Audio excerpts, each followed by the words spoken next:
Hi everyone, welcome back. Lovely to see you all as always. Let's go straight into the superpower state. So take a deep breath and either close your eyes or leave them open, whichever you prefer, and go into your superpower state. However you normally do that, by repeating your word or phrase, using your anchor, or imagining holding your subject in your arms in a hug. Start to feel your heart opening, that expansion feeling in your heart. Allowing that light or energy to shine out.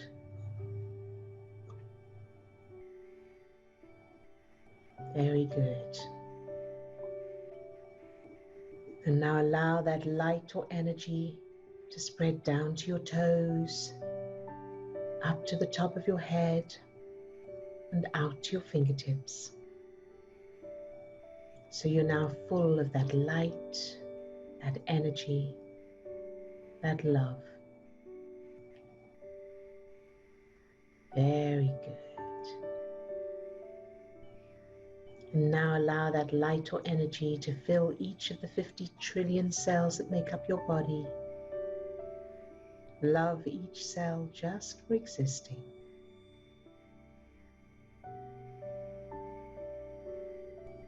Good job. Now allow that light or energy to fill the little you, yourself as a child, any age, from the tips of their toes to the top of the head and out to the fingertips. Love that child just for existing. Now allow that light or energy to overflow from that child, that little you, and shine into your whole childhood. Shining that light into any darkness, filling it all, loving everything and everyone exactly as they are. That's your power. Feel your power.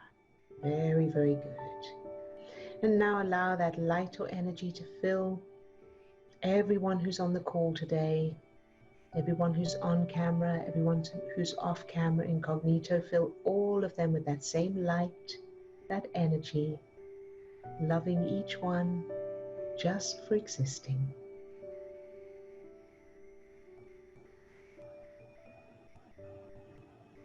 Very, very good. All right, you can open your eyes if you haven't closed. And let's begin the check-in with everybody. So Katrina, you are first on my screen, but did you not want to go first? You don't have to. Of course, I want to go first. Okay, good. Very good. So how are you doing today? Yes, I have to say that, yes, I'm absolutely over the moon that, well, over the moon doesn't actually describe the surprise I got about reading the will and everything was left to me. It was just, wow. Good, good. Yeah, so that there's no ifs, buts.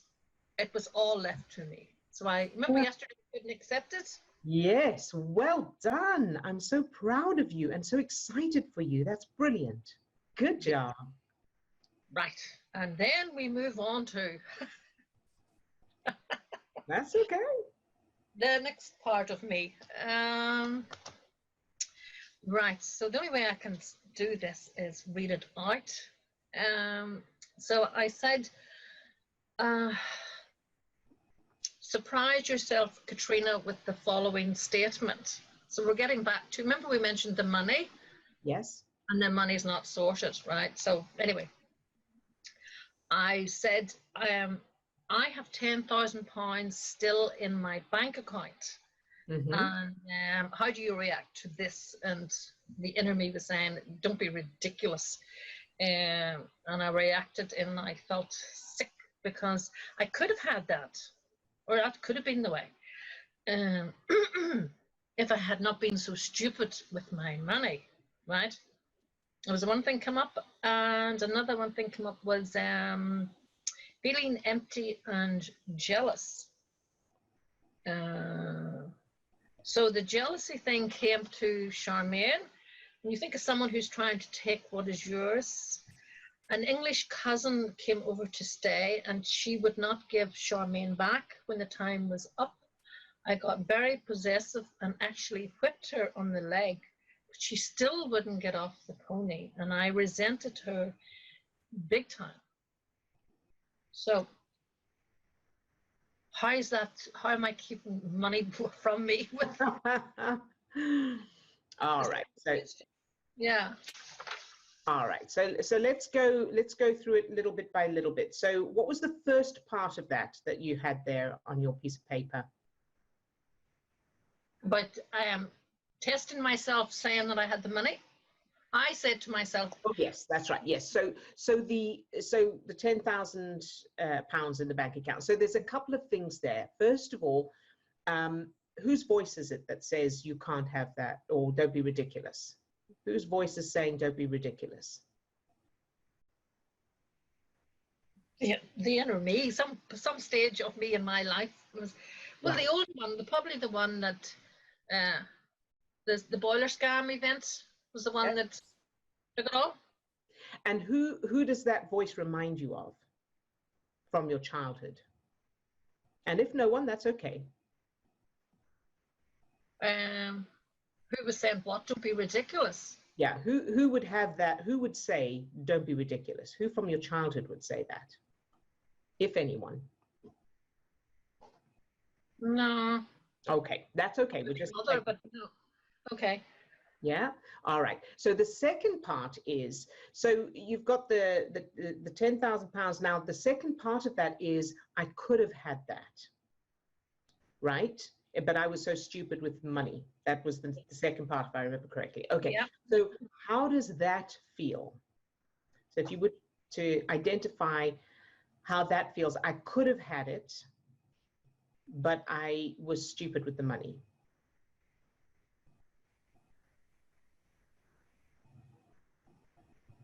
And there's a reason, the reason I'm asking that, the reason I'm going there is because not having the, you could have had the money, but you don't have the money. That doesn't need to mean anything. That just means, okay, so where will I get it from next?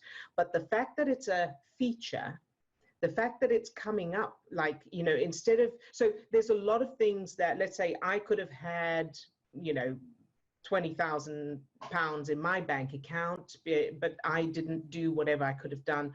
So for me to think about that, there must be something there. There must be regret or annoyance or frustration, or there's something I'm not letting go of. Because the other option is just, yeah, I could have had it, but okay, I haven't. So moving forward. Does that make sense? So that's why I'm going there, because because it's a feature, it means there's something there. There's a root there or an anchor that's holding that in place. So what's wrong with the fact that you made those decisions with money and you don't have the £10,000 you could have had before? What's wrong with that? It's just going back to, if I hadn't have been so stupid, if I had been more careful and very good, paid attention to what was happening, you know what I mean? If I had listened, actually, there's a bit over the page there, something happened. How do you feel when you see your statements? I'm annoyed with myself for being so stupid, for being so stubborn about not listening to other people when I was been given good advice. But I was so stubborn in that you're not telling me I've got this and I know what I'm doing. And yet I had no idea. But the people had, they were very good at brainwashing. Yes. The people, super, they were one of the number world, if you go back into it and all, they were number one top scammers of how to scam people. Right. Very, very, very good. And the best of the best would have been caught. They were that good. Right. Okay. Wow. So I've been told. But anyway. that does. I still haven't got the money. Right. So, so here's the thing. It's still, what's wrong with that? Because they were the best of the best. What chance did you have? They were good at what they did.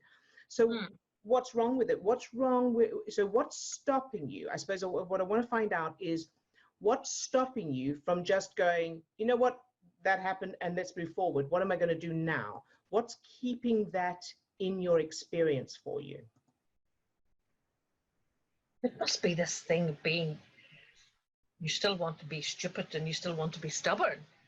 Is it? Very good. Very good. So now we want to know, how do you know that you're stupid and stubborn? Where did you learn that? Because you weren't born believing that you're stupid and stubborn, right? But there's a part of me saying, look, Odille, I'm not stupid. Exactly. So where do you get that from? Well, I mean, oh my God, it's like I worked on this. I failed 11 plus, and my mother actually said she had 52 cousins or whatever she had. 52, there was 52 of us. And she says, how did I end up with the stupid ones? Ah, well, that'll do it. That'll do it. All right.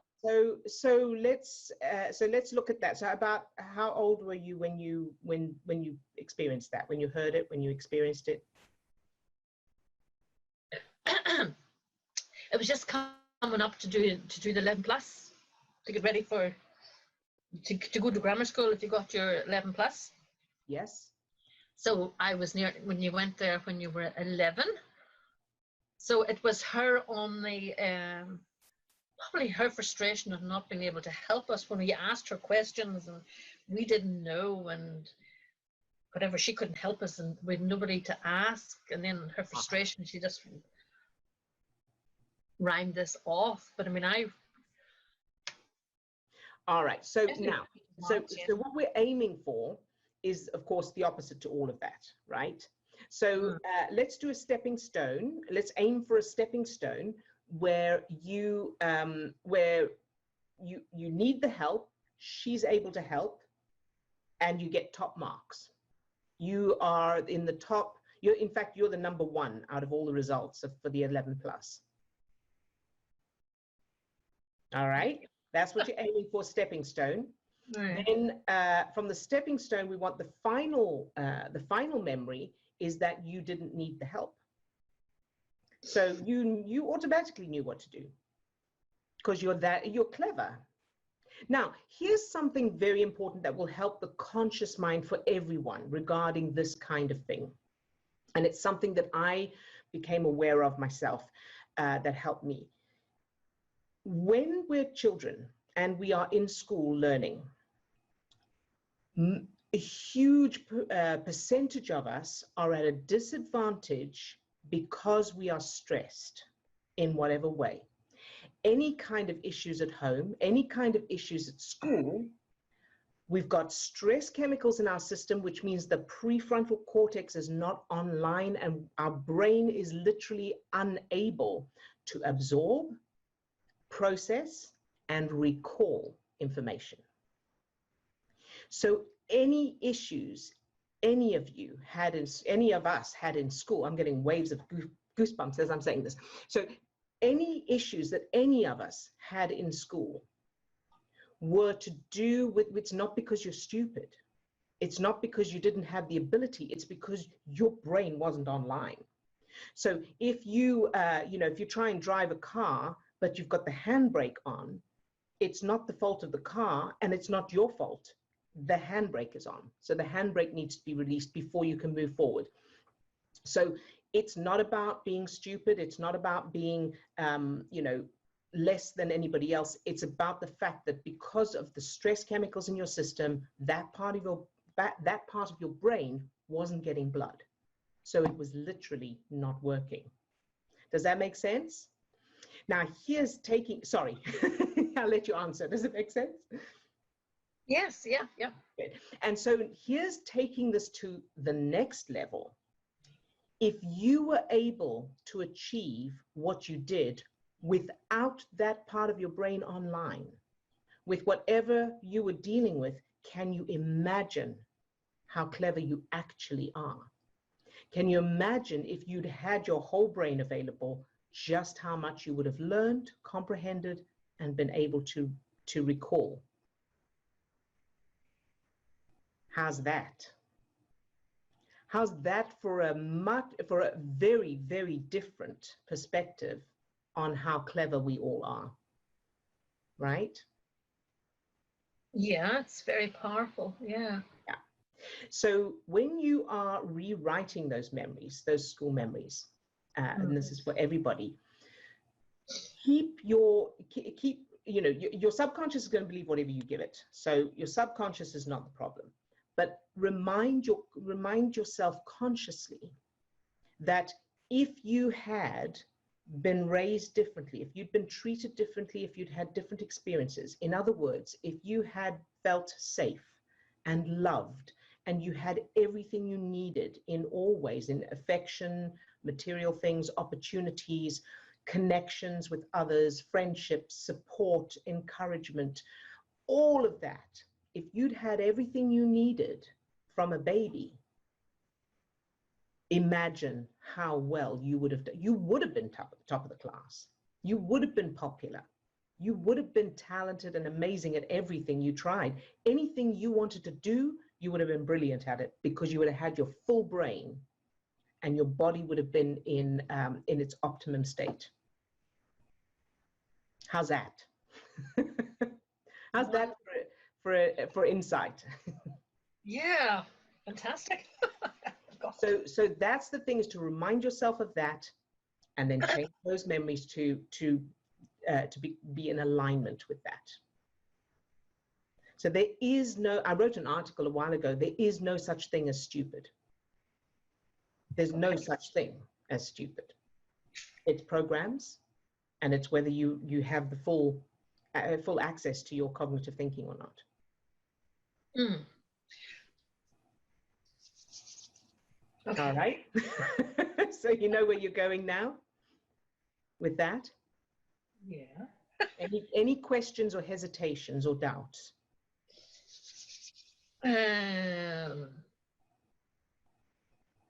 Yeah, it's probably because I'm working really hard, I probably need a break. Right. 24/7 I'm at this, it's like, oh my God, this could be the last day. Like your skates on here. And it's like I'm okay. So let me clarify then. There's never a last day to cleaning your teeth until you die. I mean, unless if you want to keep your teeth, obviously. if you want to keep your teeth, there's never a last day. There's never a last day to cleaning your house, putting petrol in your car, having a shower, getting dressed. There are things we do for all of our lives in order to maintain the kind of, health and lifestyle that we want. If you want to get fit, there's never a last day to working out. Sure, it gets easier. These things get easier and faster, and you don't have to do them as frequently, perhaps, and you start to enjoy them, but there's never a last day. So I'm going to share something with you today that I did yesterday. Last night it came to me, yesterday evening. Steve and I were talking. So I've made an immense amount of changes, and quickly. Because of the superpower, I was able to change those memories quickly, and I've changed my life completely in ways that I couldn't have seen coming. So I am very, very happy. But because I'm human, there's still some challenges. There's still some things that I notice as I go about my day, but they are very seldom now. But it doesn't mean they're not there. So when something comes up, I don't think, now you see it doesn't work, or, I can't believe that I still haven't done whatever. I just go, okay, so I missed a spot or something else has come up. It's okay. As long as I can find it, I can address it, and it's fine. So it's like if you find a dirty plate, it's a dirty plate, but you can wash it. Doesn't mean it's going to stay dirty forever. Okay, so here's my experience very briefly in case it helps someone else. I noticed that I wasn't feeling emotionally triggered, but I seemed to be distracted by the fact that people weren't getting back to me when I was expecting them to get back to me. So people had said they would get back to me, and then they haven't yet. And so it's actually in reality and in practice, it's not a problem, but there was something, which is why I knew there's something in me, because it doesn't matter if they've got back to me or not in a practical sense, but there was something in me that kept looking and going, oh, they haven't replied yet. And hold on a second, what's that about? And so I honed in on the feeling, and it's because it's not a big trigger, it took a little bit to identify it. And it was Steve and I were speaking, talking it through, and I drilled down to find that it was about people saying they'll do something and then not doing it. And so again, in a practical sense, it's not like, somebody said they would give me life-saving medication and then didn't. It's nothing big, but that was the program there. They said they would, and now they didn't. So so we looked around, and I thought, I've changed everything. There's my dad was supposed to come back and he didn't. Changed that. When I check it, he still comes back, and he never went away. My mum, waiting for my mum to come and visit when we weren't living with her, we were living with my grandparents. No, that's all changed. And then suddenly a glaring one that I hadn't seen before was that when we were with my mum, she always would say, I'll be right back. I won't be long. That was what she'd say. And then she would be long. It would feel like hours to the little ones, to us. We'd be sitting in the car. She'd say, I'm just going to pop in and I won't be long and I'll be back. And it felt like forever before she came back. She was always delayed. Bless her heart, she had her programs. But, and getting ready, it would take her ages to get ready to go anywhere. And there were times when she'd go, we're going to the beach, and we'd get all excited. And she would take so long to get ready and get distracted and everything that it was too late to go. So those kinds of programs over and over led to this thing of, but you said you would, and now you didn't. That was that program there. So as I thought of them and as I was telling Steve about them, I changed them as I thought of them. So as I was saying, and then we were waiting in the car, I saw my mum coming back, and then all of us, we all go in together and all that. So it gets quicker and easier and less frequent, but there will always be something because we're human. Does that help? Mm-hmm. Yes. All right. Very good. But the big changes will happen before that anyway. So you see the big changes, and then there'll be stuff, like brushing your teeth. You need to weed the garden or whatever. All right. Okay. Yes. Does that answer the question and reassure you? I think so. And if it doesn't, I will be letting you know. Good. And thank you so much, Katrina, for everything you contribute to this group. We really, really appreciate you. And we appreciate you sharing, because it helps others as well. Okay, great. Thank you. All right. And then Tina, you're next up on my screen. How are you today? I'm okay. Good morning. Good morning. I have a question about expectation. You told me when we go to Superpower and we send some love to some things that bother us or whatever, and we cannot expect, just leave it as is. And then one day, I don't know, a few days ago, Lisa was reading some sentence from your book, I think, and there was send the love and expect the best. So now I don't know, expect, not expect. Maybe I understood not well. I don't know. So okay, so good job. So I'm not sure which quote that was or what context it was in, but there's two parts to this. Okay, so the first part is the setting the destination, which is the touchstone. So you expect that to be, you want to feel this way. So I want to feel I love my life, or thank you so much, or I can't believe it worked out all perfectly, that kind of thing. Then wait a minute. Here we go. Thank you, Lisa. Lisa's posted here. Fear can never enter a mind that has attached itself to love. Each time you shift your focus back to love, you release your sense of separation and realign any. Oh, I see. That's a different quote. So that's not that's not from the one from the other day.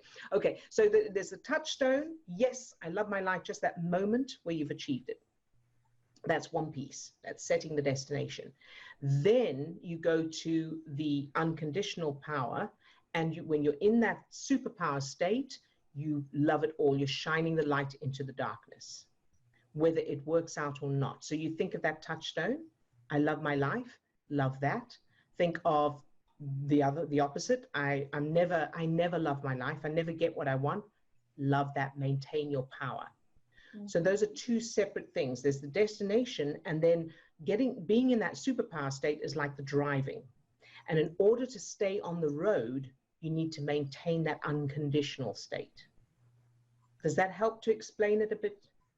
I think so. Maybe it's just my English is hard for me to understand, and I'm creating different things than it's. No, not at all. Not at all. And here's the thing is that with you asking with you asking any of those questions, it allows me to explain it in a different way, which helps other people get it in a different way as well, that perhaps didn't see it that way before. So it's very important. And it's not about because your English is brilliant. It's not about the language as much as it is about different, getting it on different levels in different ways, because people whose first language is English will also have similar, they need more clarification. So it's not about that at all. Okay, and another thing I want to ask you, because today, finally, I was able to see my mom when I was little sitting on her lap, and she was telling me the good stuff, like how much she loved me and all that stuff. But when she said to me, you are very smart and I'm proud of you, I started to feel something like, no, that's not true. Very good. And so how do you know that's not true? I just know. I don't know. I just know. So is it a voice? Is it a feeling? Is it a thought? It's something I know. Something you know. It's no feeling. It's just I know it's not the truth. Okay. And which bit isn't true? The fact that she would say it to you, or the fact that you're not clever, or whatever she was saying? The fact she's not proud of me, and that's not true. She's telling me that I'm smart. Very good. And now I want to ask, how do you know she wasn't proud of you? What memories do you have where you can, where you got that idea? She always yell at me and call me names. Right. Okay. And so did you change those memories yet, or not yet, or some of them? They are not memories. This is like all my childhood. So right. I don't know. Your whole childhood. Okay, good. Yeah. Do you have one that can stand out? And it doesn't even have to be a real memory, just something that can represent. So her shouting at you and calling names, what's the first thing that comes to mind? The first experience that comes to mind? Can you say again, or maybe different way? I'm not sure what you mean. Yeah, so when you think of her shouting at you and calling you names, can you pick one scene of that, one experience where, like, for example, mine, my mum used to go, "Don't be so stupid, Odille." I can see one scene in my head of my mum looking at me and going, "Oh, don't be so stupid, Odille." She said it a lot, but I can pick that one. Yeah, what I see, like my mom, she was always angry. Always angry, yes. She was always angry. So whatever it was, she was angry. Okay. So this what came to me, like, I don't know. Okay. So have you changed your mom's childhood yet? Yes, I did, but I don't know, maybe I didn't do the right way. Oh, it's okay. And you may have just missed a spot, or there may be just a piece that you hadn't seen. So what's your mom's new childhood? It's like she was born, she grew up, I don't know, whatever. Okay. It's like, it was awesome. Like, she has everything she needed. She was good at school, and And she has friends, and I don't know, she has good job. Okay, good. So when you... It was everything fine. I don't know what else I can add there and put. All right. So when you think of your mum as a child right now, what comes to mind? What picture do you see, or feeling do you have, or thoughts, words? What comes up for you? I think she has good childhood. I don't know. She told me some parts which was good. Yes. So anything bad come to mind when you think of your mum's childhood? No, I don't know anything. Okay. All right. So what you're aiming for is to, check where there's any resistance to her having a happy childhood. So for a lot of people, it's that feeling of why should they have a happy childhood, because they were so mean to me, or that kind of thing. So look for that. You may need another due justice to unblock that. You see, the thing is, I was working a lot of this, and I don't know her childhood. I don't know the past. I don't know my family. I don't know almost nothing. So I try to go there, and it's like, I don't know. But that's brilliant, because then you can start from scratch, because then you can make it up, and you can make it up beautifully to support what you want now. So you want to imagine that you come from a long line of people who are happy, healthy, affectionate, kind, compassionate, fun. So examples of that, you can create memories of your mum and with her parents jumping on a trampoline, hugging each other. She walks in and her parents go, "Oh, there you are, sweetheart," playing games, going out to the zoo or to the park. See, this is what I never think about it, because I don't know. I never had anything like that in my life. So yes, so I can't create something you never you don't know. Yes, and here's a tip. You can use other things, other people's experiences. So you've seen movies, you've seen television, and if you can't think of anything, go onto YouTube and type in happy children or happy families. Watch some of those. Yeah, I've been there, but I didn't find anything. I don't know. Okay. So keep looking, type into Google, happy families, happy children, fun families, those kind of things. Type those into Google, get pictures, videos, get all of that. Immerse yourself into that world. Watch happy TV programs, like one of my favorites is Modern Family. Watch those and allow yourself, a big part of this is allowing yourself. Allow yourself to get absorbed in that world. You see, there is many things I don't like Modern Family. I don't like that. That's okay. Pick what you do like. And you could ask yourself, what is it about it I don't like? Because it may be because it contradicts your own experience. Maybe, or it may be something else. So just question yourself, what is it about it that I don't like? And it doesn't matter, pick something else, but pick one where everybody is, where the parents are kind and fun, and the kids are happy, and everybody's got everything they want. Pick those kinds of programs. And it doesn't have to be a sitcom, it could be anything, any program. But this is a choice. What we watch, what we read, what we listen to is an absolute choice. And this is where you can use your own power of choice of where you put your focus to watch things, read things, look at things that match what you wish you had had, and allow your subconscious to become absorbed in it. Because your subconscious, remember, will believe it. It's your conscious mind. So if you find yourself going, "Oh yeah, well, I never had that, that's not fair," or anything like that, any of that kind of resistance, that's your conscious mind, that's not your subconscious. And you have control over your conscious mind. And if you can't change it, just go, right, I'll do something else, I'll come back later and go and read or take a walk or watch something else and come back later.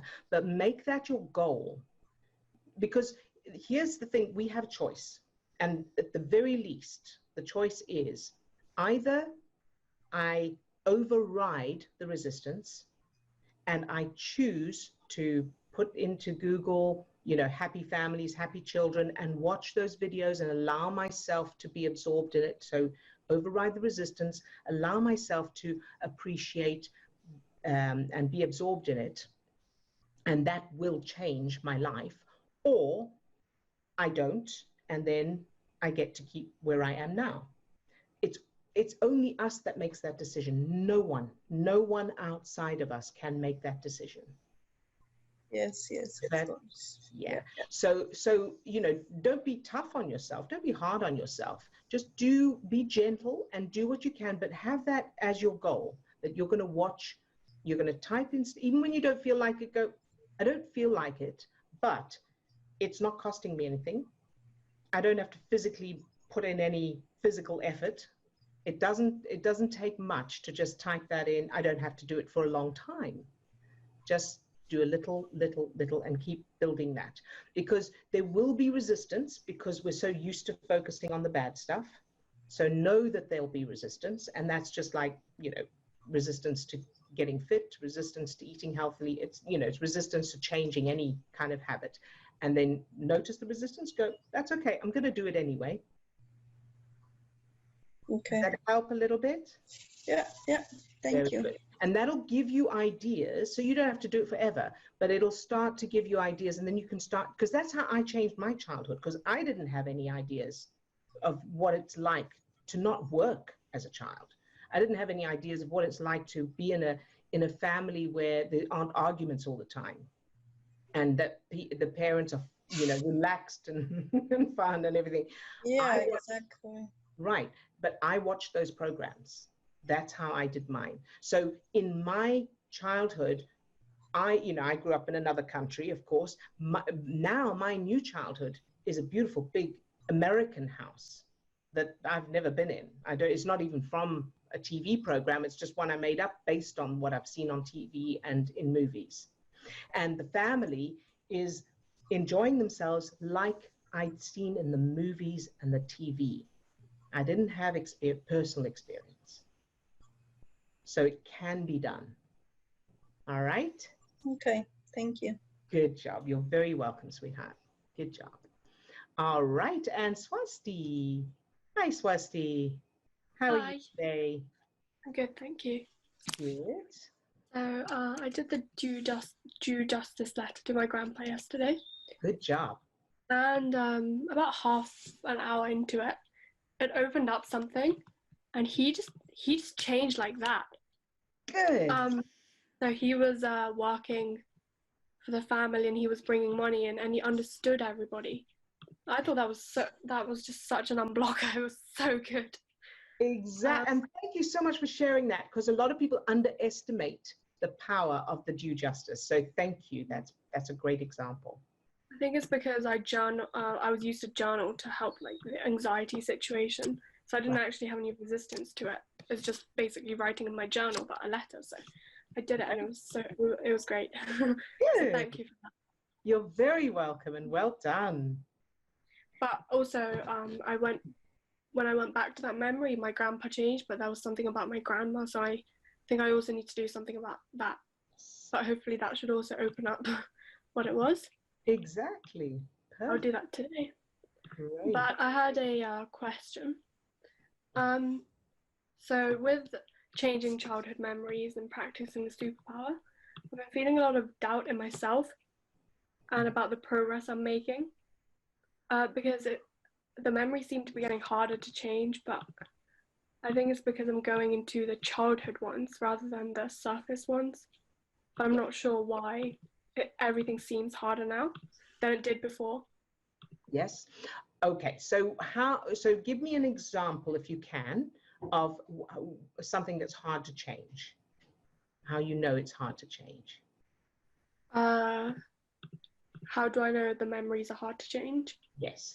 So the original memory keeps coming back when I try to change it to the opposite memory. So it's a visual. Okay. And is there any emotion with it? Any yes, I think so. Yeah, negative emotions, yeah.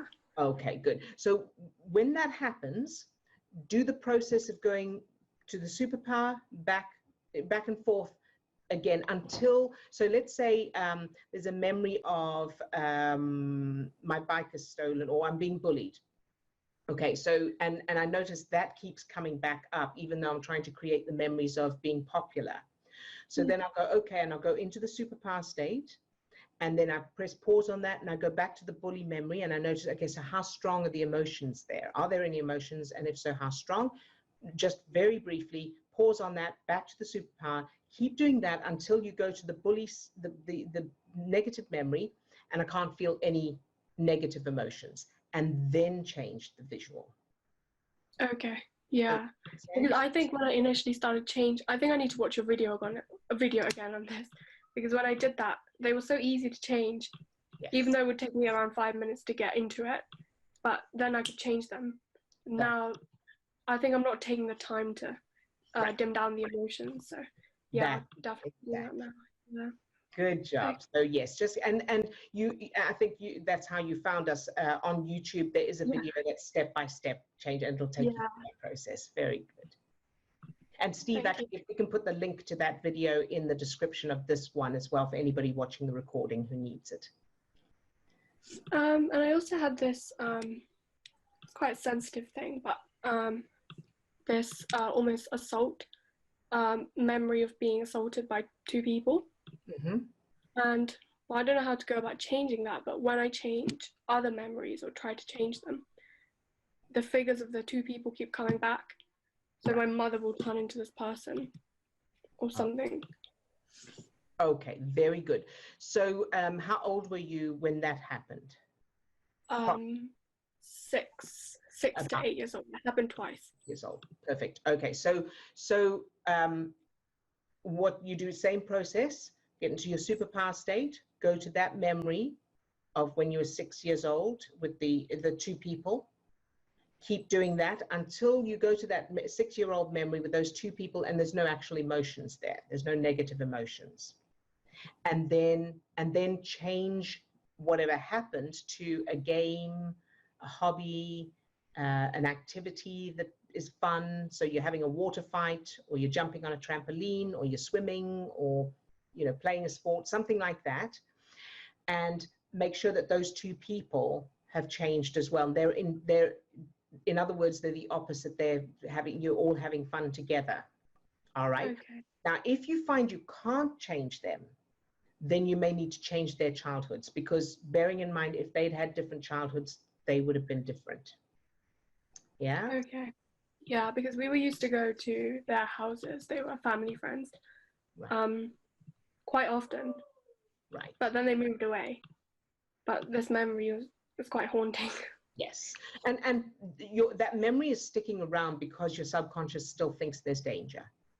Yeah. Right. So yeah, I think I have resistance to changing it because it's so scary. I don't want to change it. Well, I don't want to go into their emotions again. That's it. But, yeah, you don't need to remember, for everybody watching as well, there is no need to go into the negative emotions. Yeah. And so if something's very emotional, and thank you for bringing this up, Swasti, because I think this is important for everybody else as well.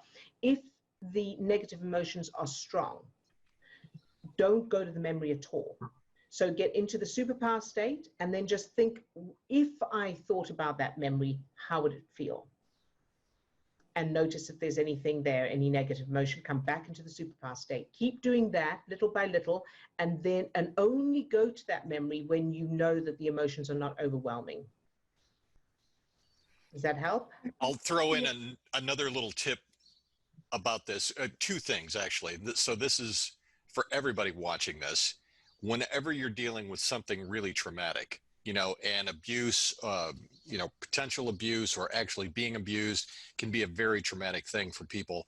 And I would recommend that if it feels like it's getting really overwhelming, reach out and get some help with that, because that oftentimes you may need a little bit of help with that. But if you can work on it, you feel like I can do this.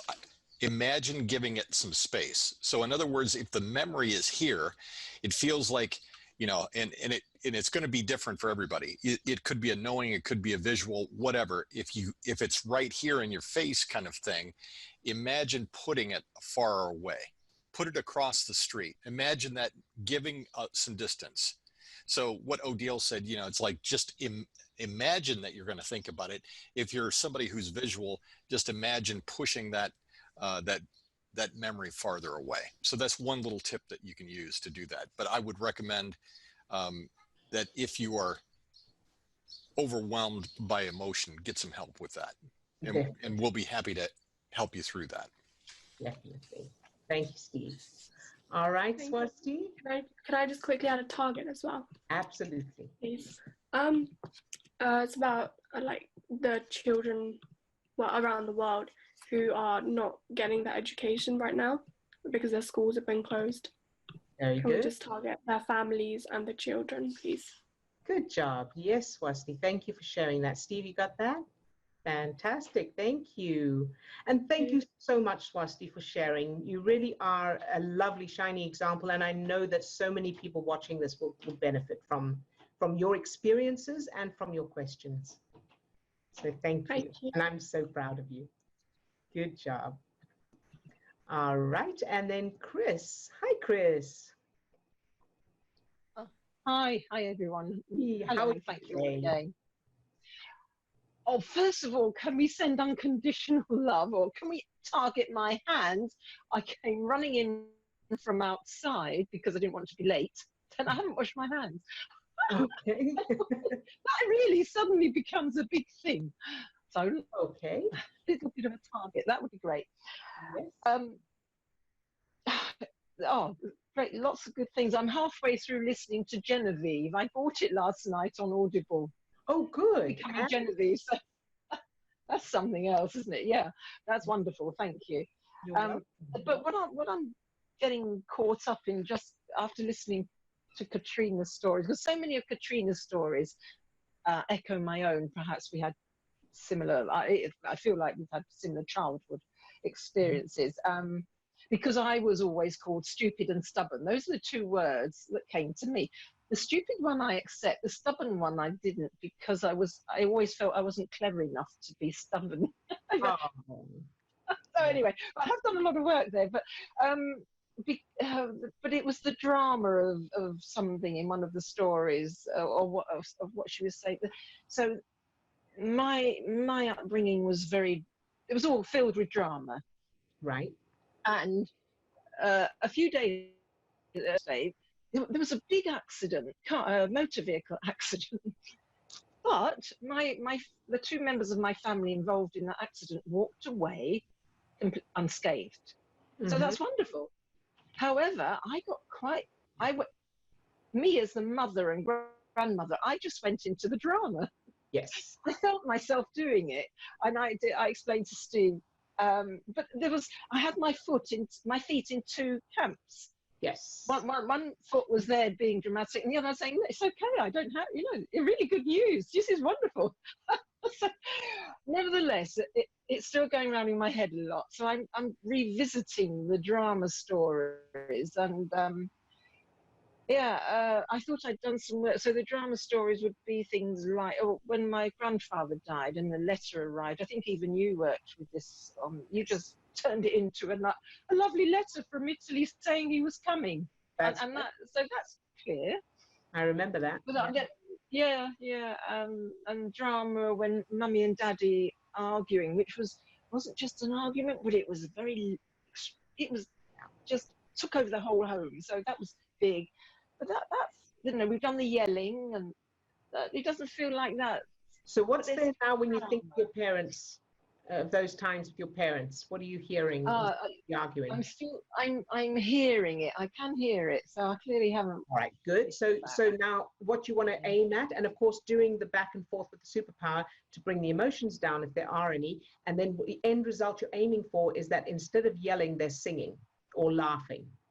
Singing, yeah, and they're dancing. That's it. So anything that's audible, you can change angry yelling to laughter, singing, that kind of thing. Good job.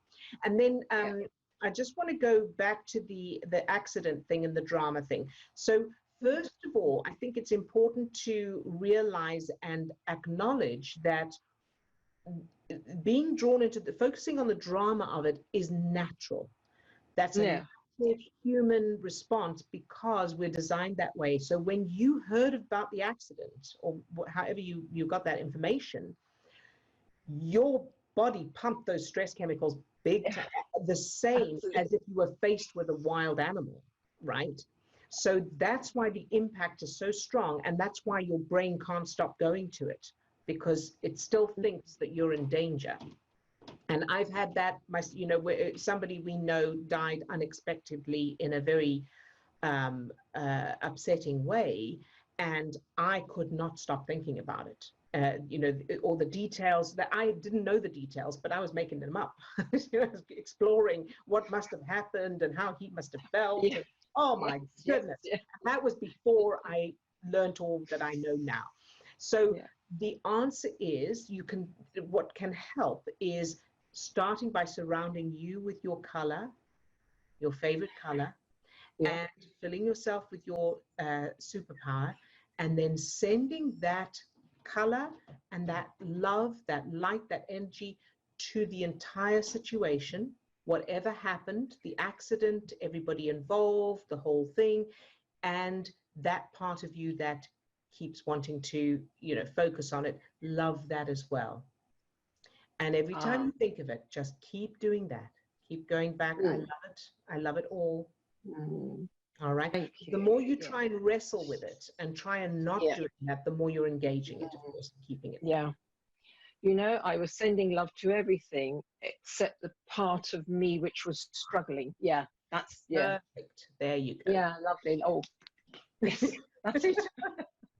Got it. Good. Thank you. Well done, Chris. You'd have an answer. Thank you. You're very welcome. Good job. All right. And was that it for today for you?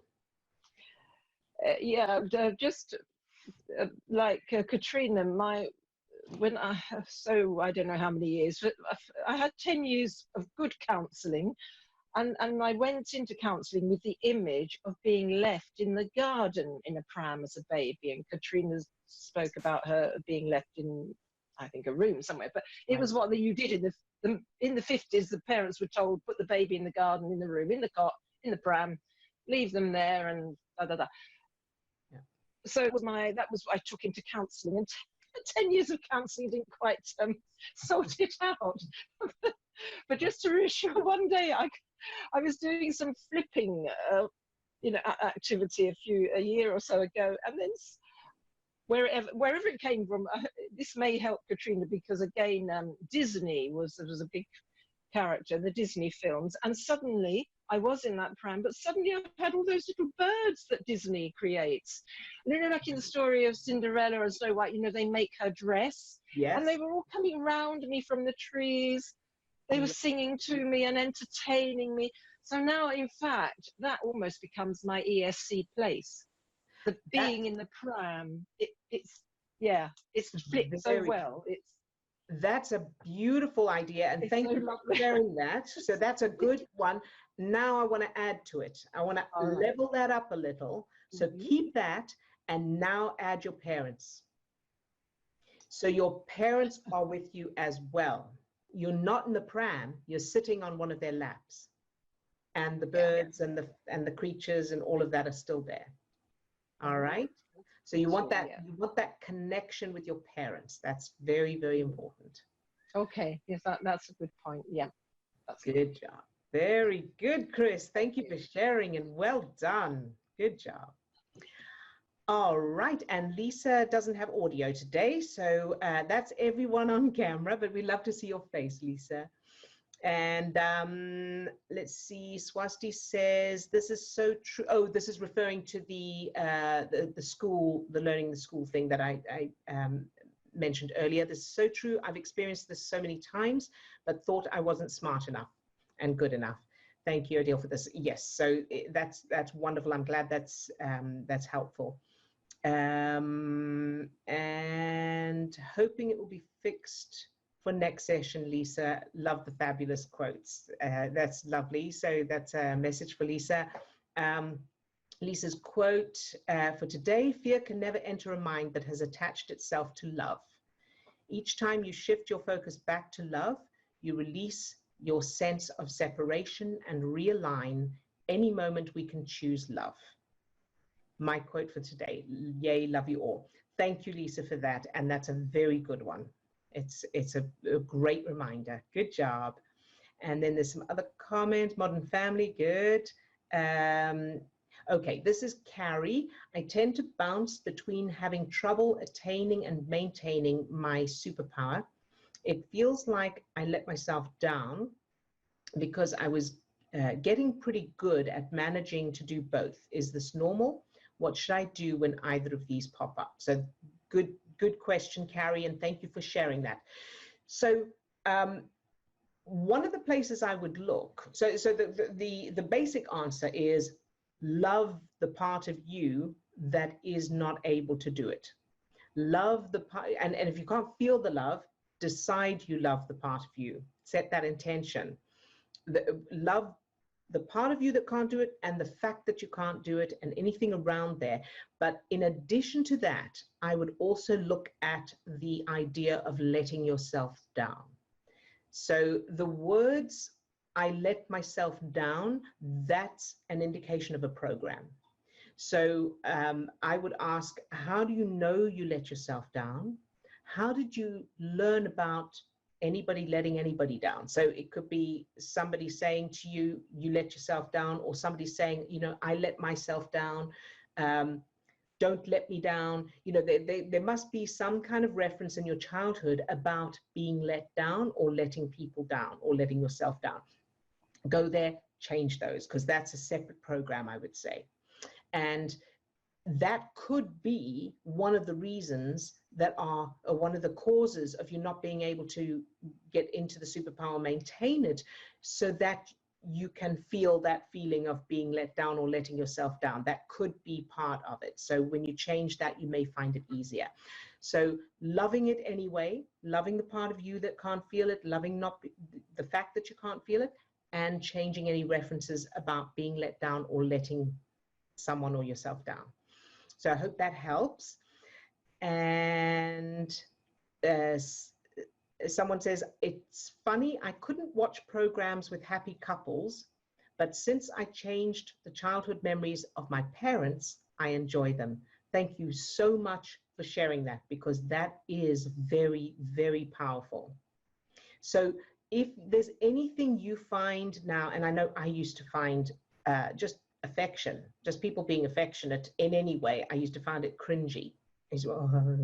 I hate seeing that, you know, and I used to not like it when people were very sweet or very silly. I used to think that was just, you know, stop it, you know, kind of thing. Programming, all programming changed my family to Tina, yeah. Exactly. But that's just because of the way you grew up. So you change your family. Once you've changed your family to way, because let's face it, being silly, there's nothing wrong with being silly unless you are driving or doing something else that's dangerous and you're being silly. That's not good. But just feeling silly, being happy, expressing fun in as silly a way as you like, it's not dangerous. There's nothing wrong with it. It's all programs. And allowing ourselves to have fun. So all of that we learn from them. So change them, and you cannot believe how much easier and more fun life gets when you do that.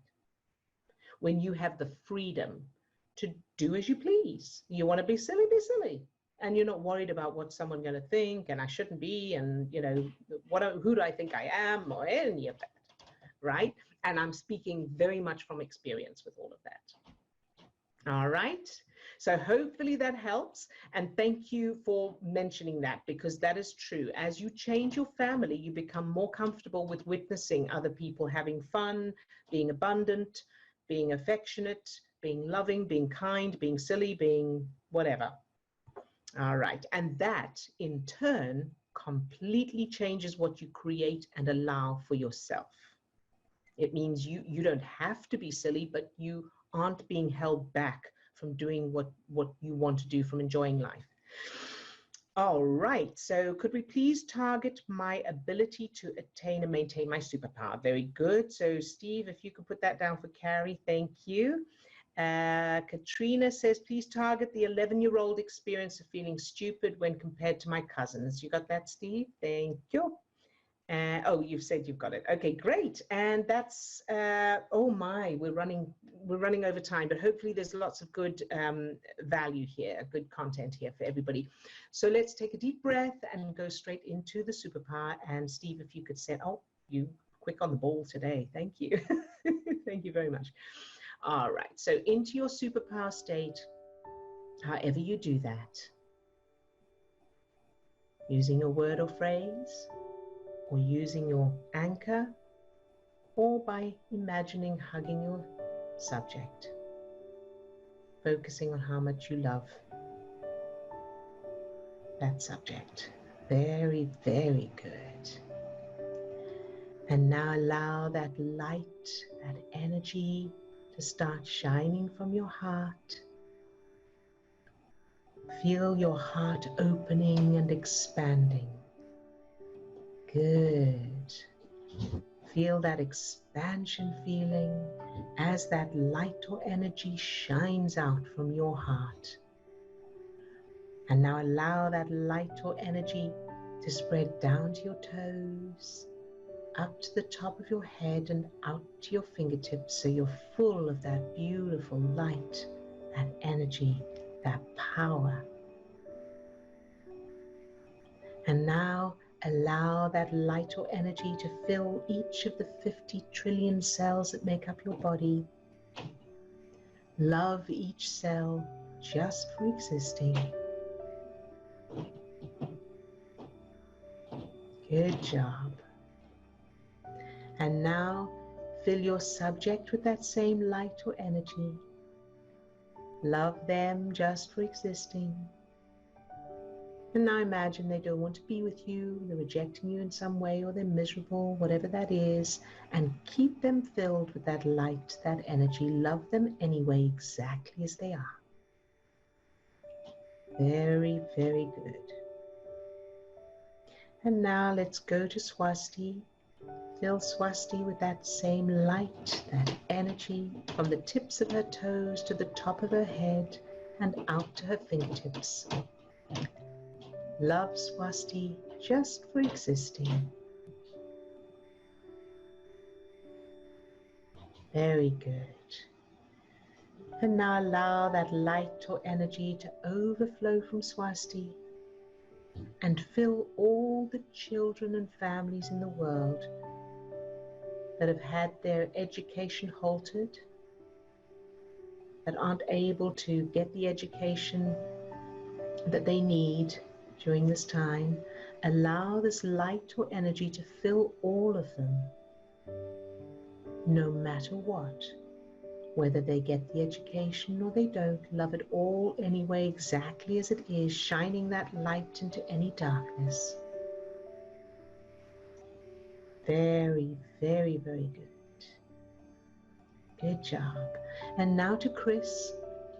Fill Chris with that same light, that energy, from the tips of her toes to the top of her head and out to her fingertips. Love Chris just for existing.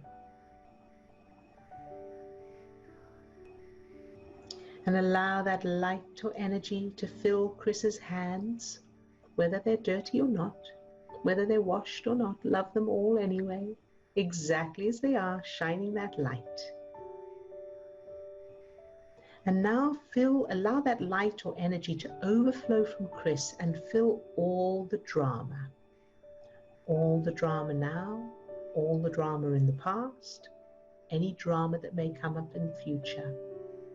Fill all of it with that light, that energy, shining that light into any darkness, loving it all exactly as it is. Filling all the drama in Chris's childhood with that same light, that energy, that love. Love it all exactly as it is. Love all the people exactly as they are. And now allow that light or energy to fill the circumstances and everything to do with the car accident. Love it all anyway, shining all that light into all that darkness. Loving the part of Chris that keeps wanting to focus on that drama. Fill that part of Chris with that same light, that energy, whether it wants to focus on the drama or not, loving exactly as it is. Very good. And now to Tina. Fill Tina with that same light, that energy, from the tips of her toes to the top of her head and out to her fingertips. Love Tina just for existing. And allow that light or energy to overflow from Tina and fill the part of her that's having trouble with changing some of the memories. Fill the part of her that has trouble thinking of happy memories or looking up happy memories. Whatever's there, love it all anyway, exactly as it is, without needing it to change. Shining that light into any darkness, feeling that power. Very, very, very good. And now to Lisa. Fill Lisa with that same light, that energy, from the tips of her toes to the top of her head and out to her fingertips. Love Lisa just for existing. And allow that light or energy to overflow from Lisa and fill Zoom and her computer and whatever the audio issues are. Fill all of that with light and energy as well. Love it all exactly as it is, shining that light into any darkness. Good job. And now to Katrina.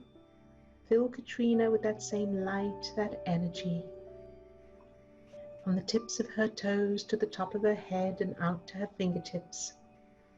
Love Katrina just for existing. And allow that light, that energy to overflow from Katrina and fill that 11-year-old Katrina, that little 11-year-old Katrina, when she was feeling stupid compared to her cousins. Fill all of that with that light, that energy, that love, exactly as it is. Fill that little Katrina, whether she feels stupid or not. Love her anyway, exactly as she is. Love the cousins exactly as they are. And anyone who commented on being stupid compared to them, love it all exactly as it is, shining that light into any darkness. Loving it all just for existing. Feeling that power. Very, very good. And now to all those who are feeling fear about what's going on in the outside world, fill all of those people with the same love, that light, that energy, loving everything exactly as it is,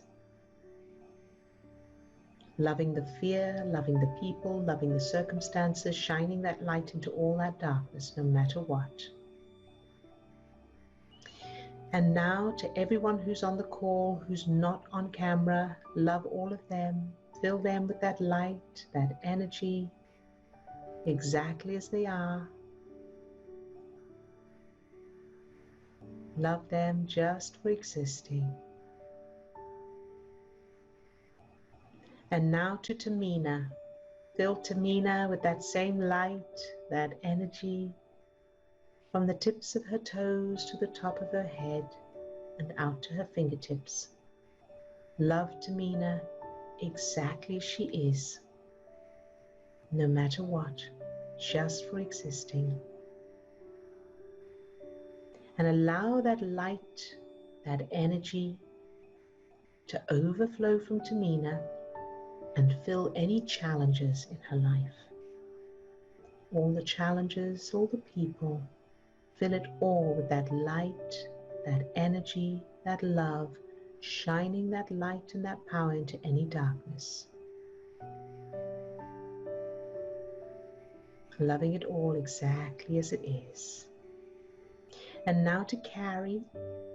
Fill Carrie with that same light, that energy, from the tips of her toes to the top of her head and out to her fingertips.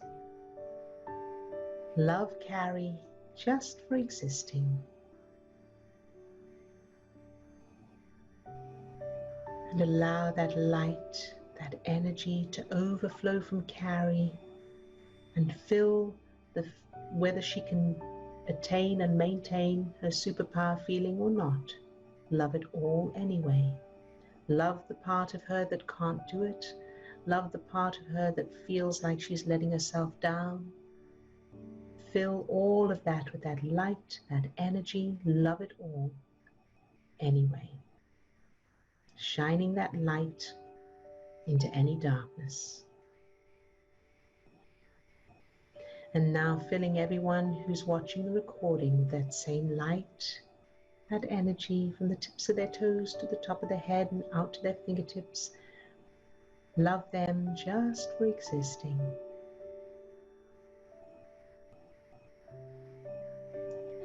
And now open your heart to receive the love and the light and that energy from everybody else, including me.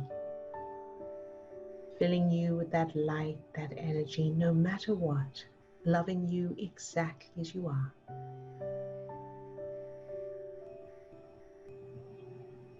Very good.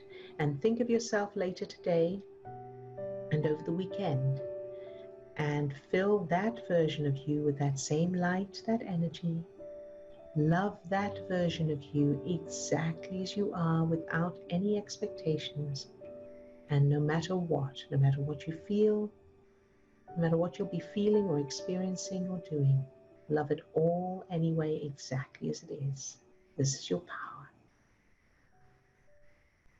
Very, very good. All right, you can open your eyes, and I have a big apology to make.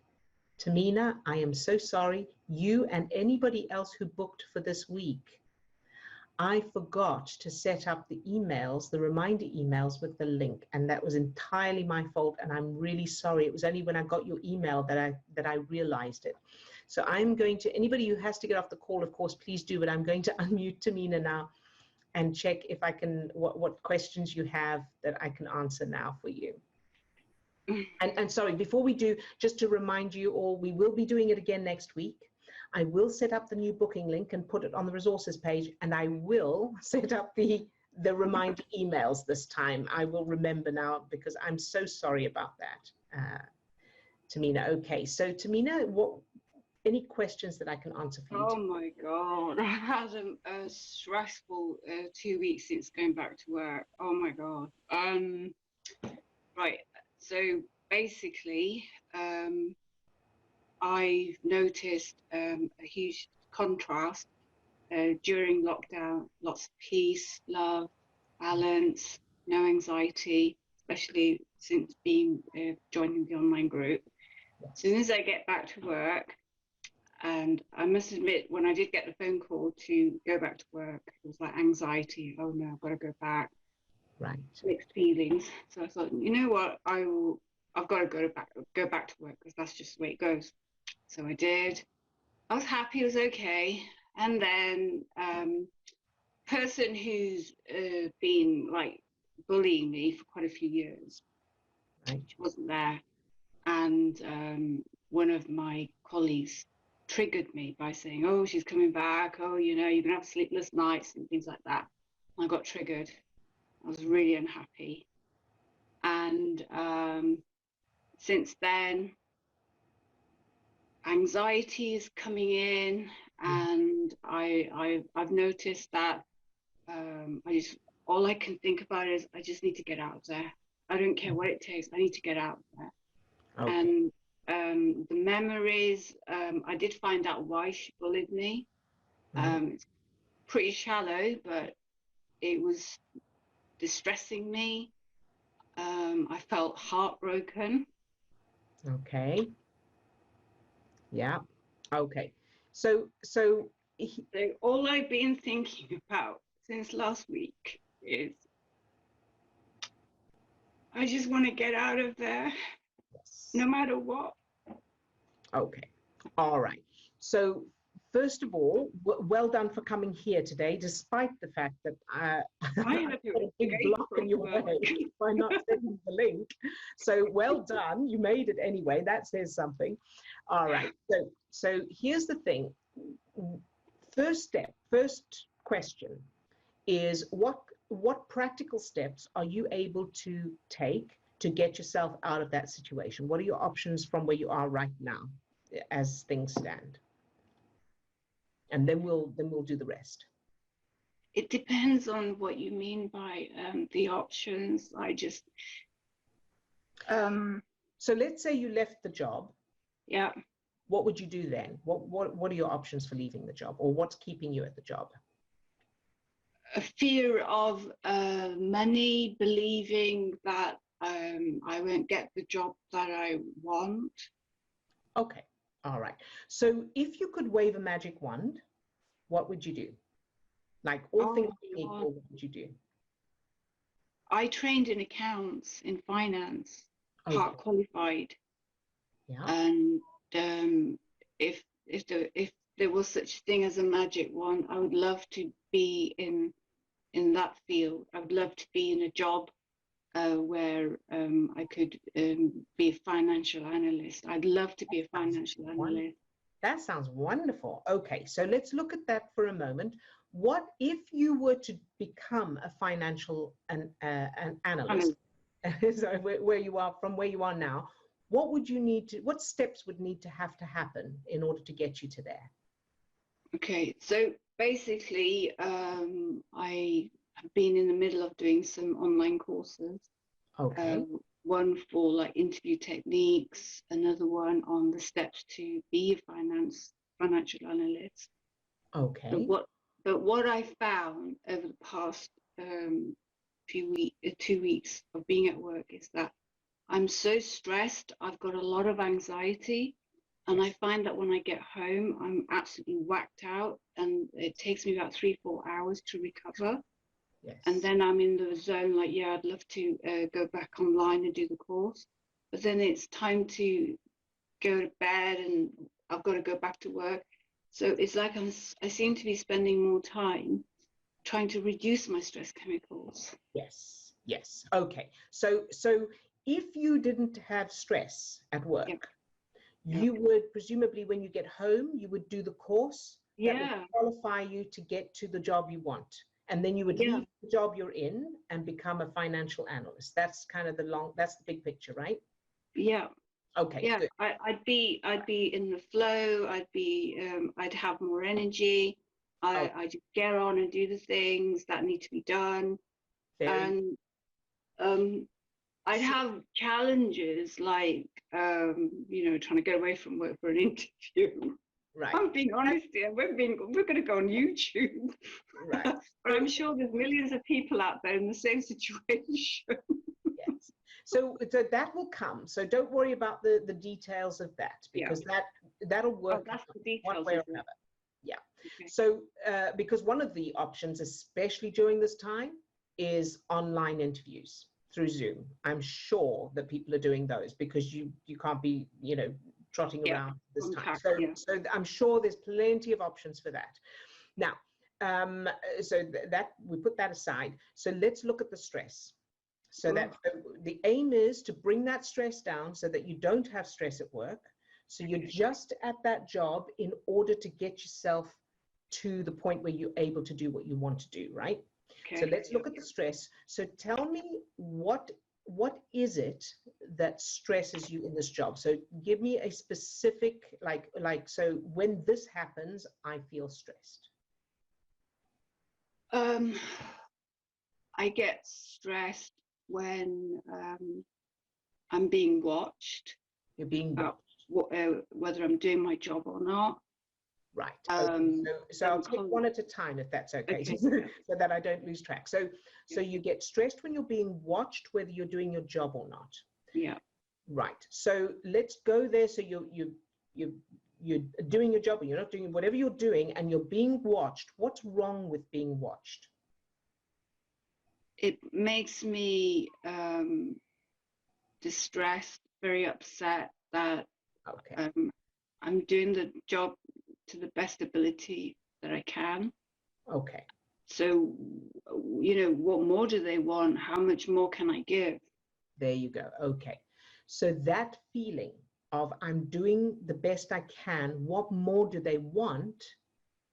That feeling, where in your childhood did you feel that feeling? And it could be a different topic, but will be the same feeling.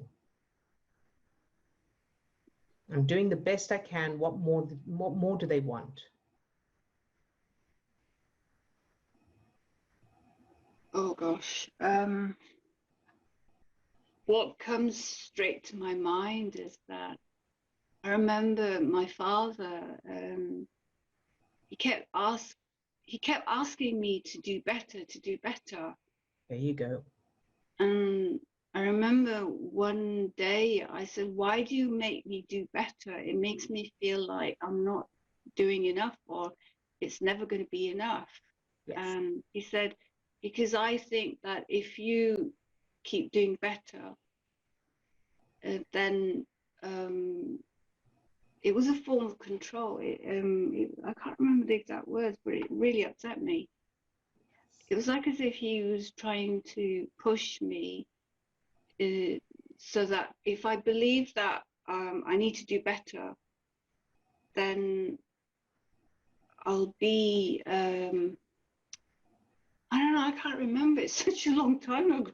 That's okay. That's okay. So just, you've got that, that happened, right? Yeah. So now I'm going to share with you a little bit of my example, which is kind of along those lines, is that I discovered that one of my issues, one of my programs was led back to the fact that I came from a show business family. I was performing from a child, and they never stopped at, that was fantastic, well done. Yeah. It was well done, but next time.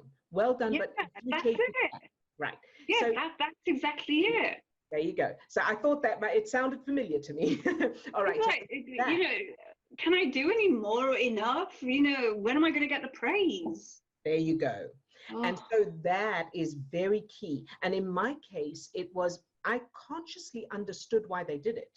So that's why I never questioned it and never had a problem with it, because I thought they want me to be good. They want me to be even better. They don't want me to relax. They want me to get better and better and keep improving and live up to my potential. But this is crucial.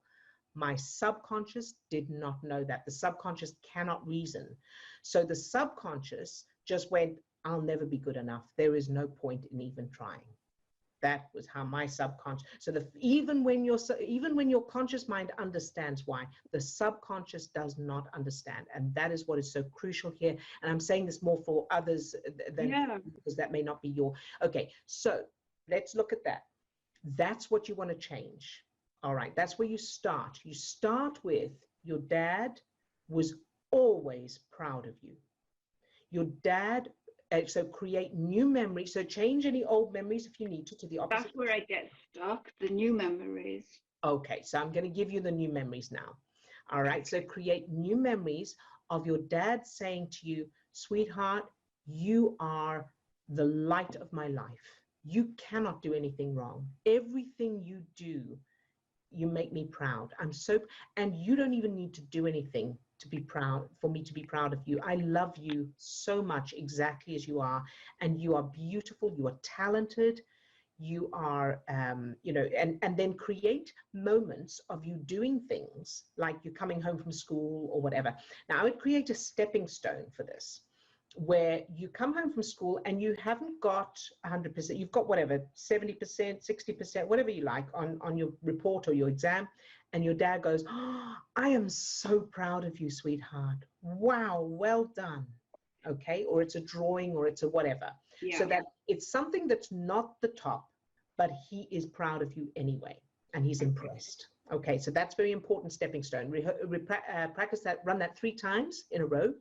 From there, your final memory is that you always get 100% and you are acknowledged by everybody. So your dad is number 1 because of this reference. He's the number 1 person that is your biggest fan. Your dad is your biggest fan. You cannot get anything wrong for him.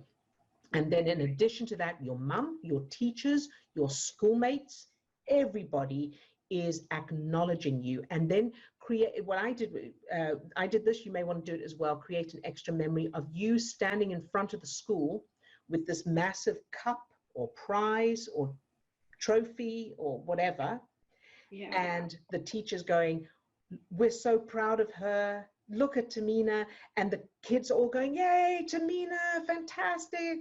And so build and build on those and feel the feelings of them, and then make that your top priority to practice those new memories over and over until they're established, because that is really, really foundation.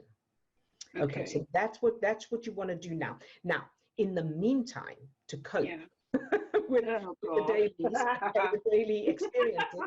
All right.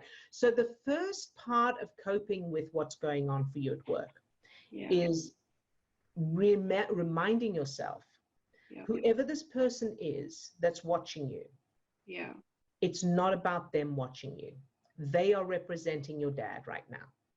So is it a man or a woman? Can you share that? You don't have to. Yeah, it's a woman. Yeah. A woman. Perfect. Perfect. Well, I'll be really honest with you. I don't know why, but I can't seem to get on with female work colleagues. Yeah, that's okay. That's okay. And the reason for that is because your subconscious is trying to keep you in alignment with those feelings from childhood of not being good enough. It'll never be good enough. And if you got on with your work colleagues, you wouldn't have that experience, which wouldn't be in alignment with those GPS coordinates that you've got currently. So that's why we want to change those. Okay. In the meantime, I want you to imagine that woman who watches you wearing your dad's clothes. Can you imagine that? Yeah.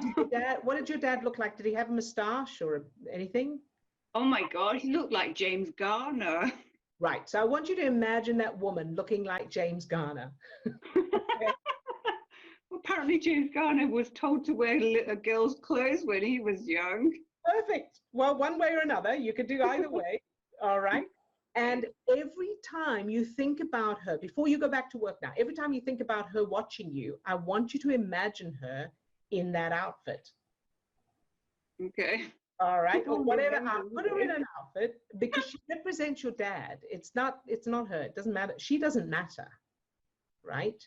Yeah. So put her in any outfit you like in your mind. And then when you are, and then prepave, of course, with unconditional love, the whole lot before you go to work, fill all of the work thing, fill her. And this is after changing those memories as well, remember. Then you go, so you've changed the memories of your dad. Yeah.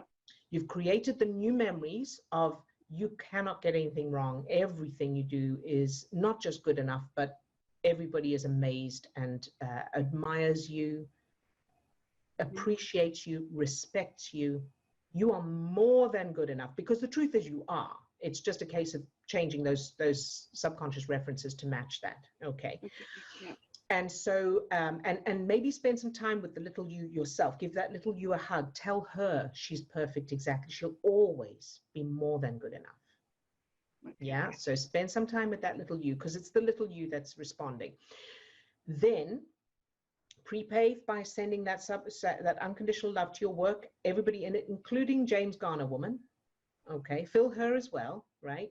And then while you are at work, whenever you think of her watching you or you notice she's watching you, remember she's in that outfit. Remember James Garner. Remember your dad in that moment, right? Yeah. Because the fact is her watching you is not putting you in any danger.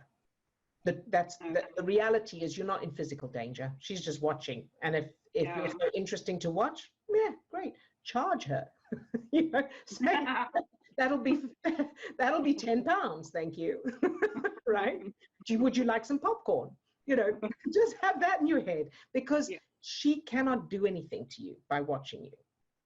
So that's, keep reminding yourself, the reason it feels so strong and so triggering is coming from your childhood. Okay. It's the stress chemicals. So as you notice or think about her watching you, your brain, your subconscious is triggering the stress chemicals based on your childhood, and then you are feeling that stress in the moment. Right. Okay. Okay. So knowing that can help as well.